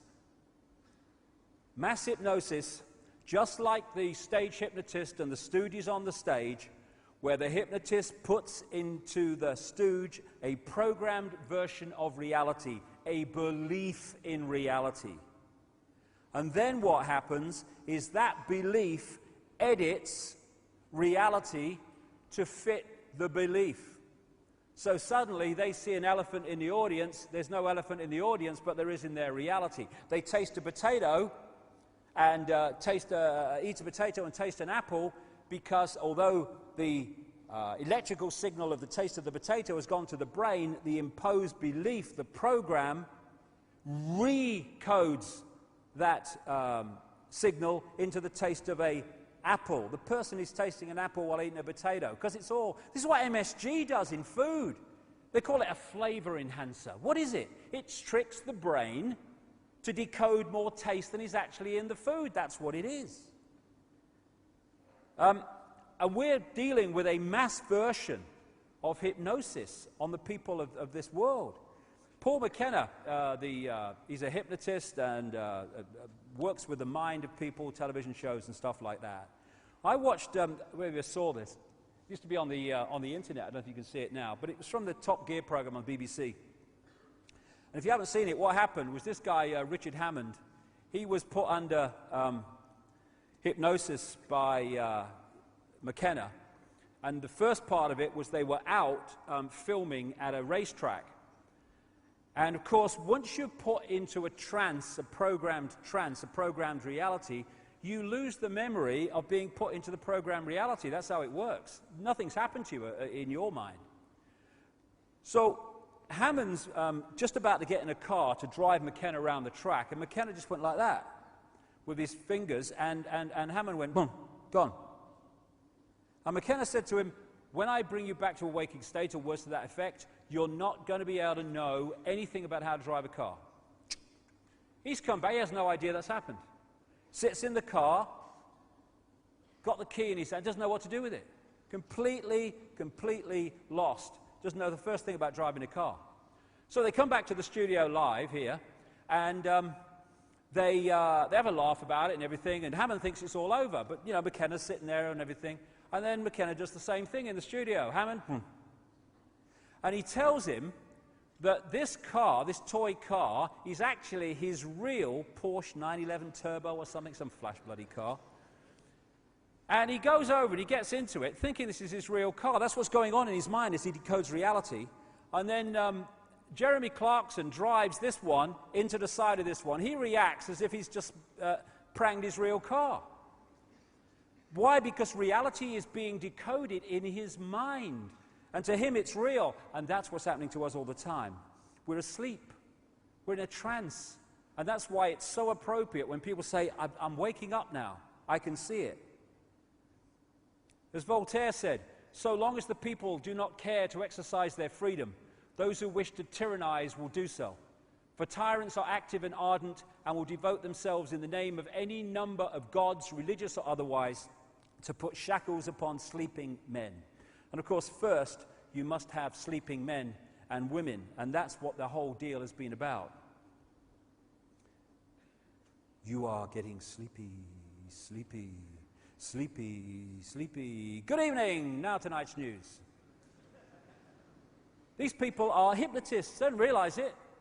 They're programming a reality by repetition of a version of reality that they pound out on their mainstream news all the time. We see things not as they are, but as we are. The conspiracy in a line. The idea is to get us to think that we are the person we see reflected in the mirror. No, that's the vehicle we're using to experience this reality. This is who we are. Division is what they want. A sense of oneness is what they don't want. And oneness, not just between humans, but between everything. You know, the ancients talked about, and some people still talk about today, about going and experiencing the spirit of a mountain or something.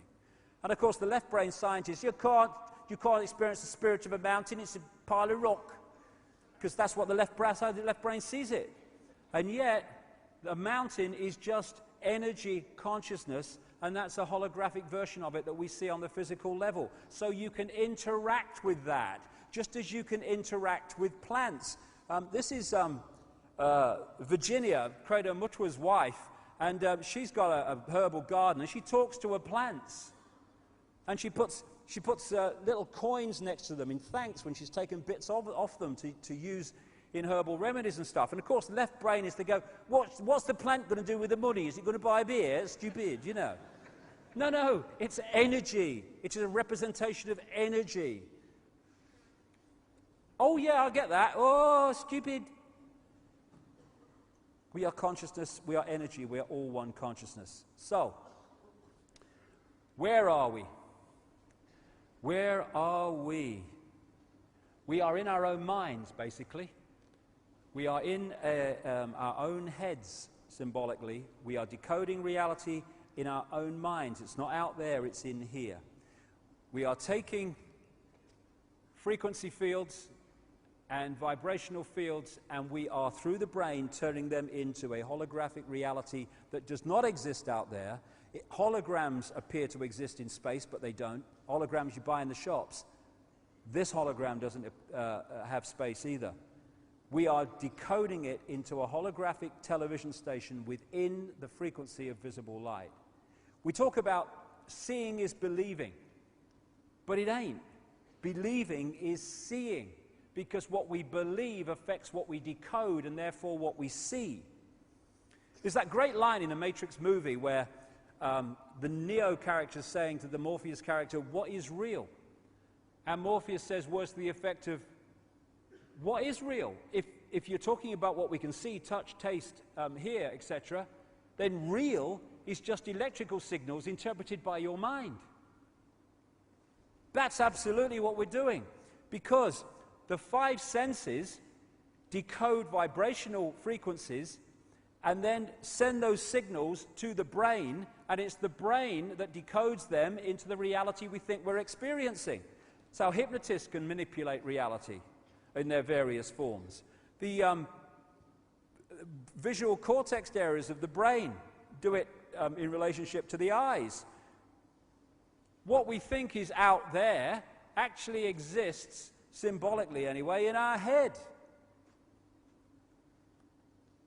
As the neurons fire in a certain sequence, they create reality based on our belief.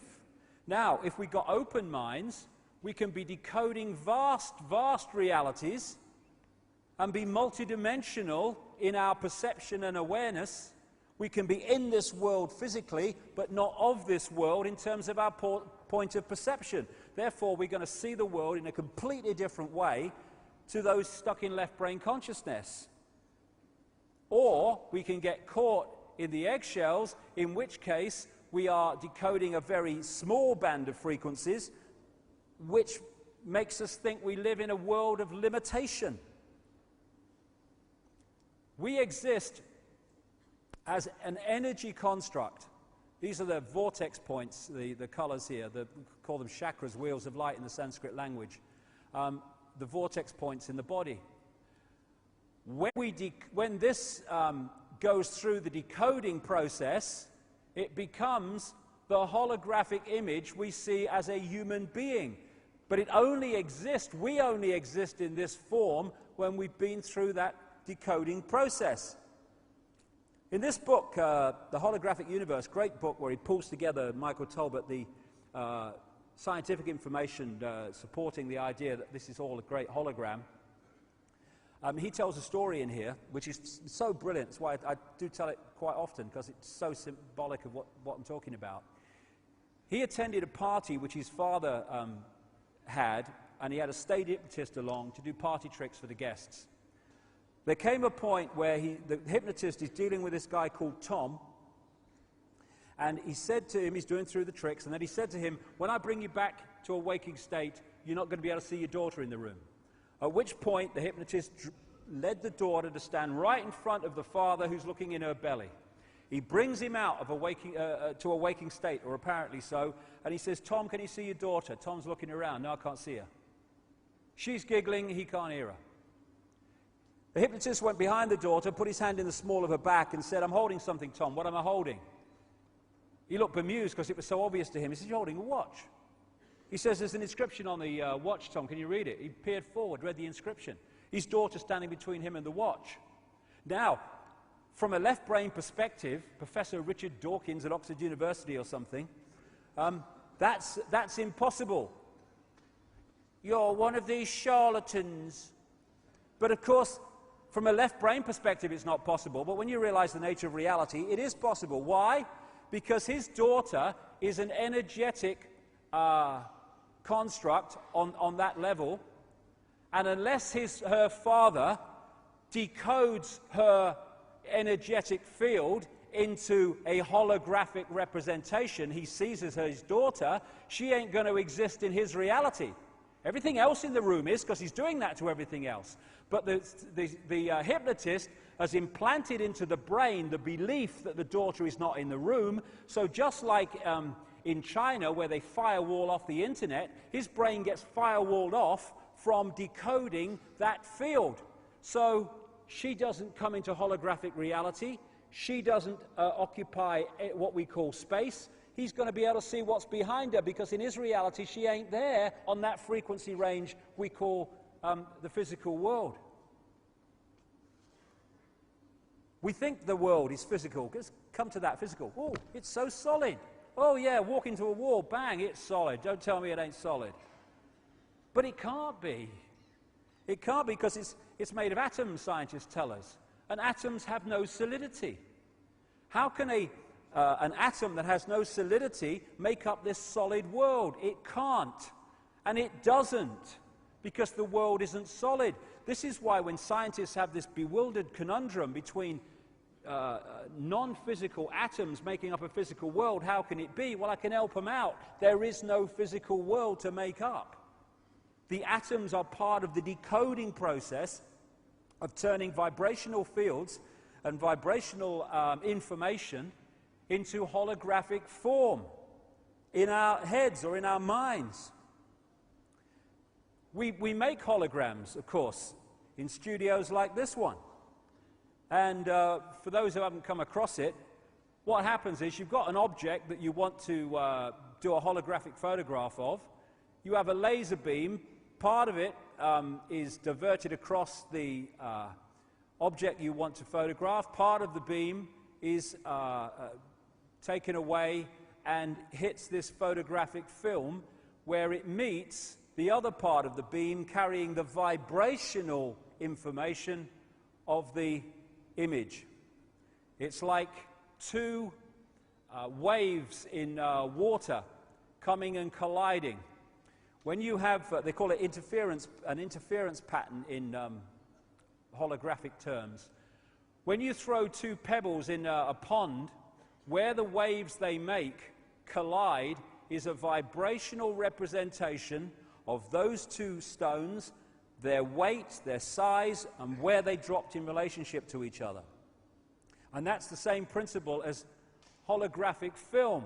It looks like fingerprints and stuff. It seems to have no form, no clarity, but you then fire a laser beam at this and bingo. An apparently three-dimensional image of what's been photographed appears before your eyes, appearing to occupy space, but not. These are all holograms. Some of them, the best ones, can look as solid as you and me. These are all holograms, with no space, no 3D, just the appearance of it. There's the Queen, holographic photograph of the Queen. Very appropriate when we get to the second half. Queen's a lizard. You're mad.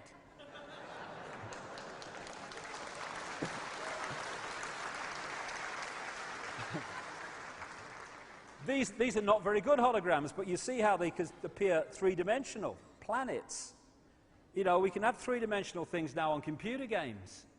And that's what we're doing. Taking vibrational information and decoding it into a holographic world that appears to be out there but isn't. So, in a decoded state, this is what the world looks like. In an undecoded state, they are energetic vibrational fields. This reality has a number of levels, the coded and decoded levels.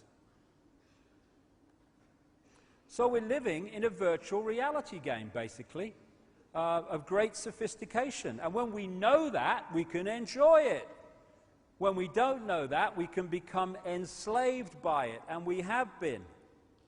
And scientists, it's funny you see, because these scientists, the left-brainers, there are now some real cutting-edge mainstream scientists in some parts of the world who've opened up the right brain, and they're very impressive people. But, and they're starting to get this now. But the left-brainers, I mean, it's like, you know in the pantomimes, where someone's standing on the stage and someone, like a monster or something, comes behind them, and the audience is going, "He's behind you!"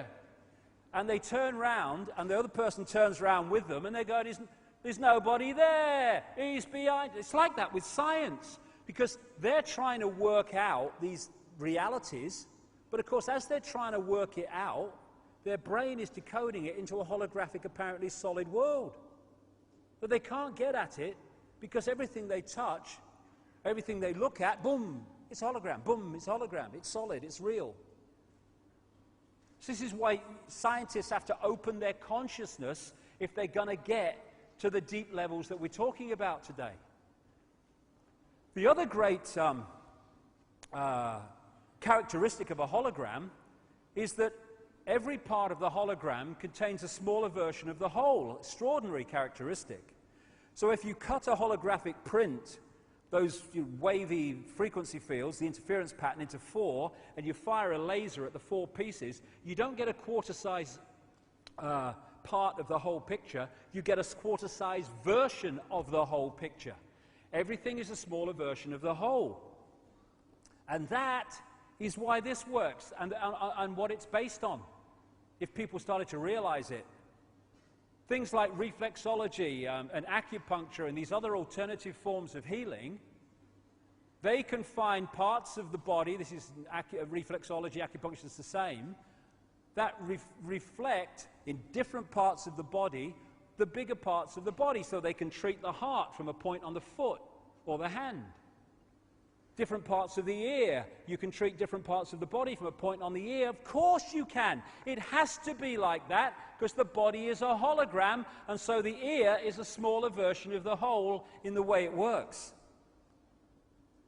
We have this thing, this line that people say, oh, everything's as above, so below. Yes, because it's a hologram.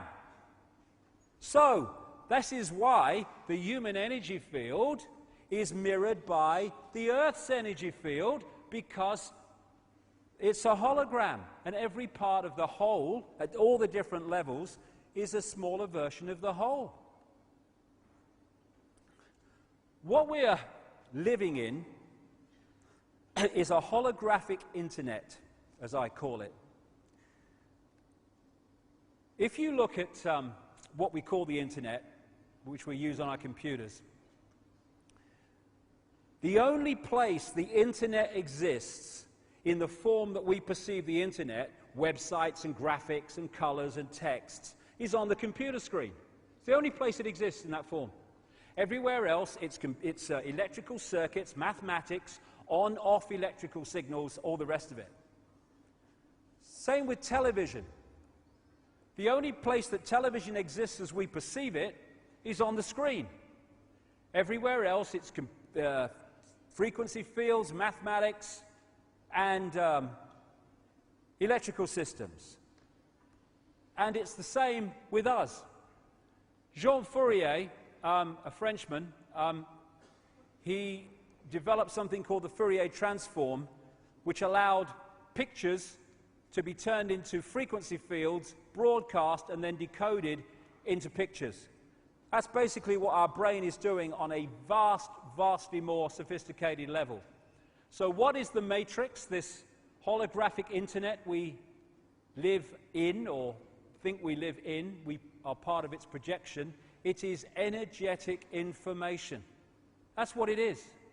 And we decode that information, and what we decode and how we decode it decides our experienced reality. Decides what we experience. We are crystals, basically. And so often, of course, in receiver transmitting, you see the use of crystals. The membrane of every cell, and we have trillions of them, is a crystalline substance. DNA is a crystalline substance. This is the membrane of a cell. And electrical signals make these gates open and close, letting in what's good for the cell, keeping out what's bad for the cell, etc., etc. Which is why when we get involved in disruptive electrical and electromagnetic situations, these can open and close at the wrong times and lead to ill health. But we are crystals, and we are transmitter-receivers of information. And this was an article on DNA that I read.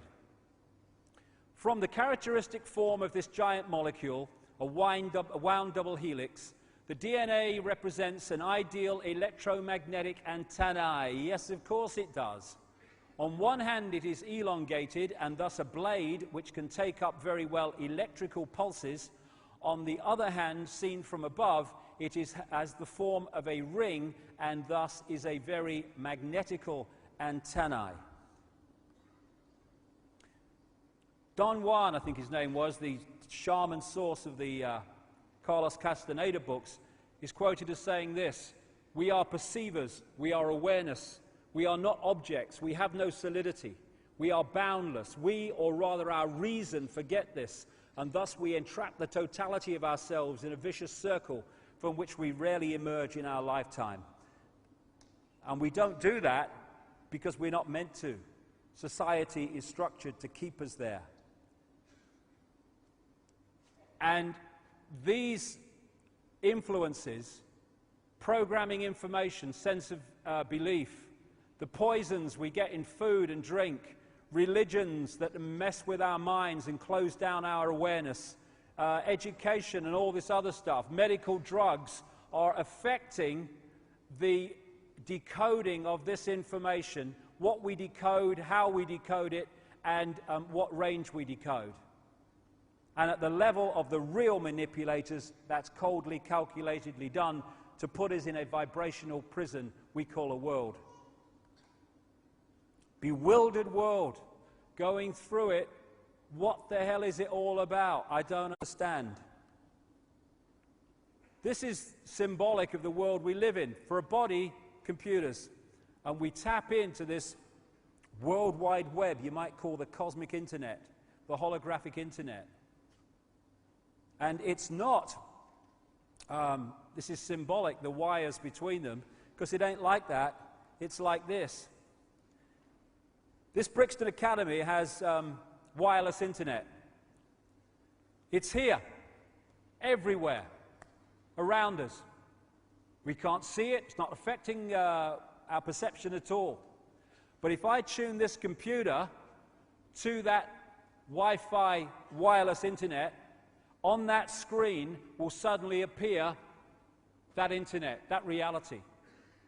And what we're living in, where are we, is a holographic internet, and that information exists everywhere around us, and we're decoding it unknowingly, though not now, increasingly, into this reality we think is the world. And so you had that scene in the Matrix movie, the first one, where Morpheus says, the Matrix is everywhere. It's all around us, even now in this very room. You can see it when you look out your window or you turn on your television. You can feel it when you go to work, when you go to church, when you pay your taxes. It is the world that has been pulled over your eyes to blind you from the truth. What truth? That you are a slave, Neo. Like everyone else, you were born into bondage, born into a prison that you cannot smell, taste, or touch. A prison for your mind. And the Matrix is everywhere because it is like a wireless internet which we're decoding. And we can decode vast areas of this internet. Or, as they do in China, that internet can be firewalled off so we only access that which suits those in control. And that's basically what's happened to us, not least through genetic manipulation.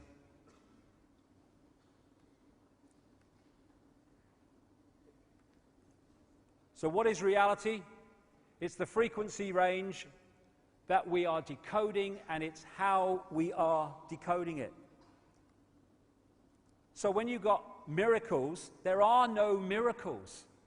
No such thing. There's only understanding reality more than you are when you perceive them as miracles.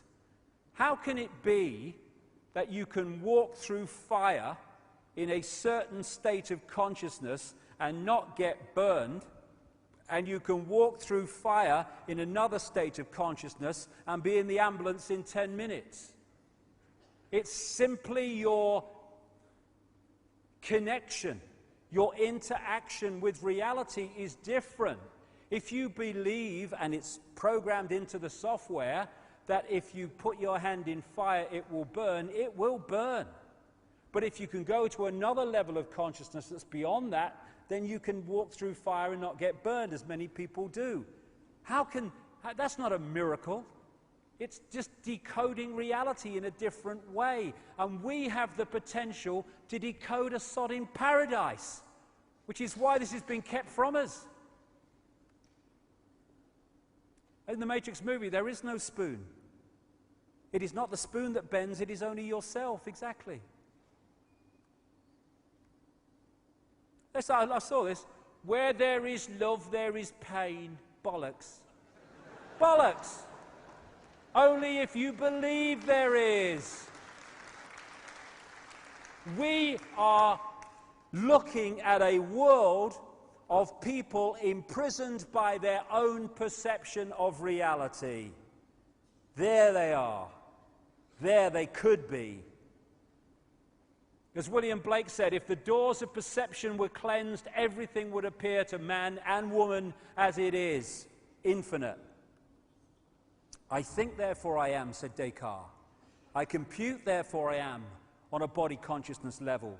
I am, therefore I am, in terms of infinite consciousness.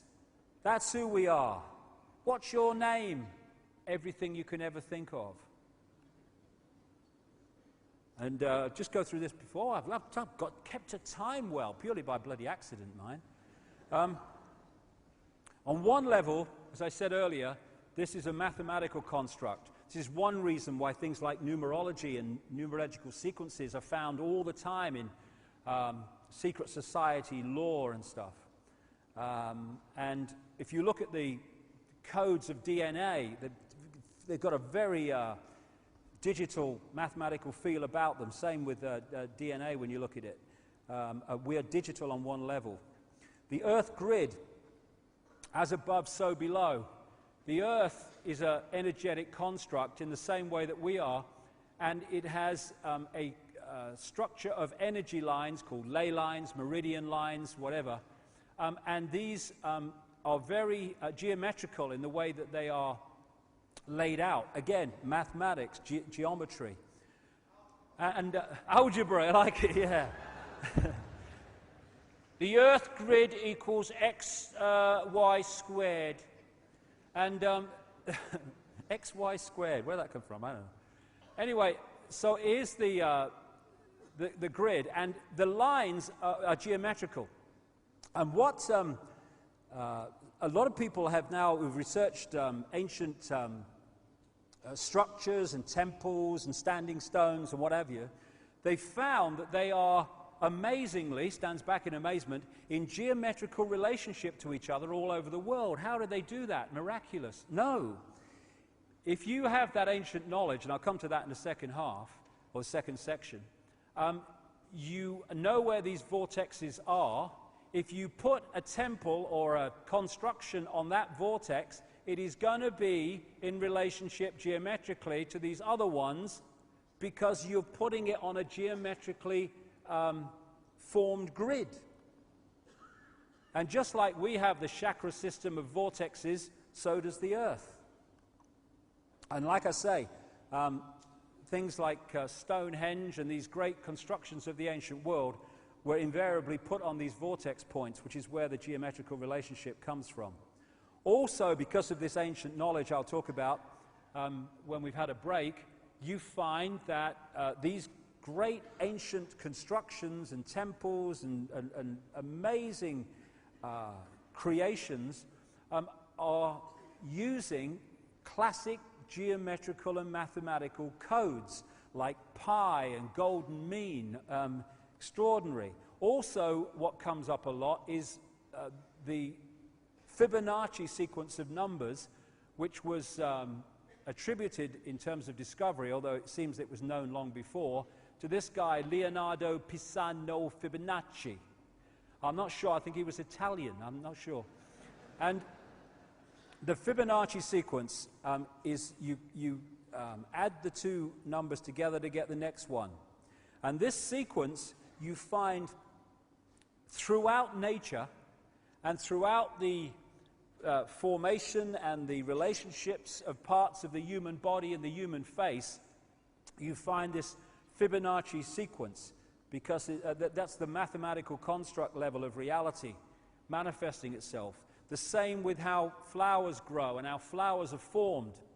This Fibonacci sequence of numbers and mathematics comes up again and again and again. Same with these other golden mean and pi stuff as well. So this guy, Stephen Marquardt, an American doctor who studied the human face and the human body from, I think it was a point of view of cosmetic surgery, started to see this obvious correlation between these mathematical codes and sequences and the human body. And he said this: all life is biology, all biology is physiology, all physiology is chemistry, all chemistry is physics, and all physics is math, or maths as we say here. And he might have added, and all maths is energy, because that's the next level of it. We live in a almost a mechanical construct on one level as it plays out, and through things like money and other things the manipulators have introduced and controlled, they're controlling the way or influencing the way this construct operates and turning us into robots and parts of the machine when we are infinite consciousness. It's the same with astrology. When we're born at a certain time, we pick up energetic vibrational fields that are around at that time that are affected by the relationship of the planets of that time, the sun at that time. And they can influence us because this affects our body consciousness auric field, and as we go through the sequences through our lives, as the planets move, we are going to be affected by them in a different way to someone born at another time in the cycle who will carry a different vibrational field and therefore interact with the planets in a different way.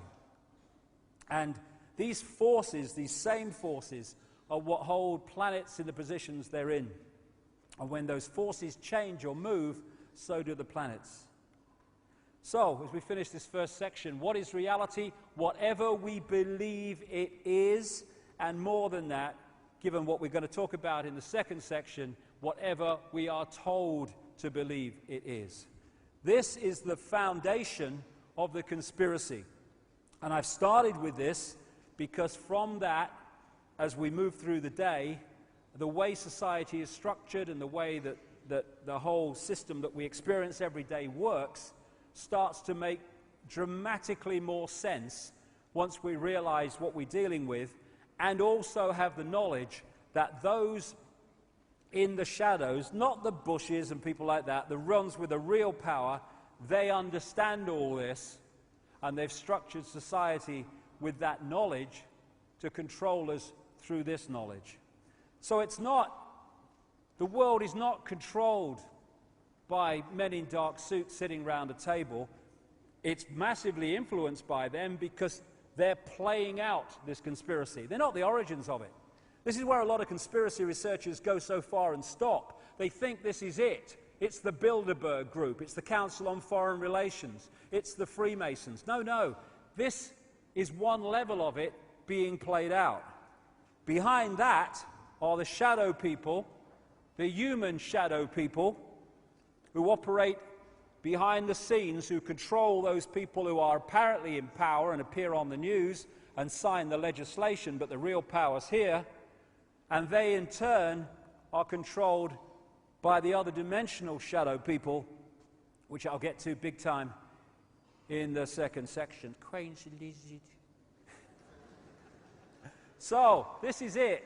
This is what it is. Tick-tock, tick-tock, tick-tock. It is a mind game. And that's great news, because we, with this knowledge, and with the knowledge of who we are, the dramatic, infinite genius of who we are, can take that power back. Thank you very much. "30 minutes.